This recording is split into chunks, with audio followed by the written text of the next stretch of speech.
So you can see I've sort of already broken down this question, but I wanted to record a quick video for it because as I was sort of going over it myself, I realized that there's an important thing here that I think is not really discussed in most of the GMATClub posts and elsewhere online in regards to this question. So I kind of wanted to point it out because I think it's an important takeaway. As always, I sort of redacted a few portions. If you want to see the full question, click the link in the description box to GMATClub and come back when you're ready.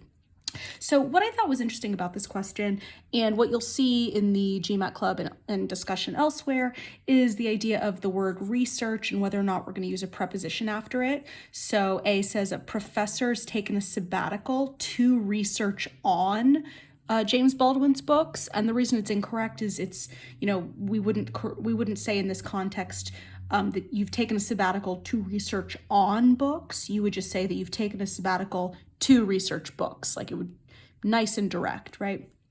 And so you wouldn't need any kind of preposition after research. So A uses the preposition on, B uses about, C uses into, and D uses on. So the correct answer, E, just goes straight from research down into books.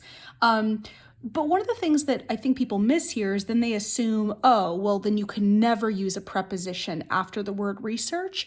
And that's not true.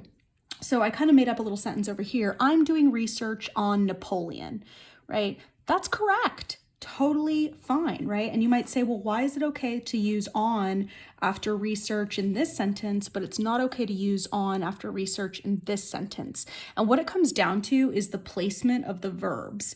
So here, research was the object. So I am the subject, am doing is the predicate verb, and then research was the object of this sentence. So I'm doing what? I'm doing research on Napoleon. Great, so there's only one preposition here, and it's the word on. And so research is functioning as the object. It's a noun. But in this sentence, the object is a sabbatical. So it's a professor's taken a sabbatical, and then to research is an infinitive verb.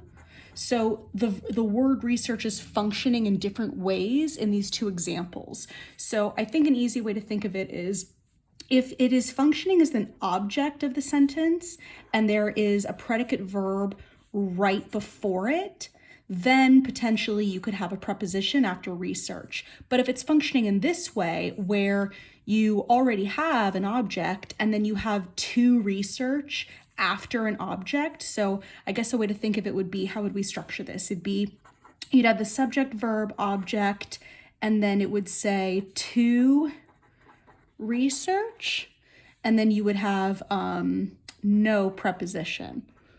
So, but if it's subject, verb, research, then you could have, whoops, sorry, I've totally gone off the screen. But basically, if you have subject, verb, object, to research, no preposition, but subject, verb, research, so research is the object, then you could have a preposition. So that's what I wanted to point out. I think that's kind of an interesting takeaway for this question, but in the way that they've set up the context here, no preposition is necessary, so E is our correct answer.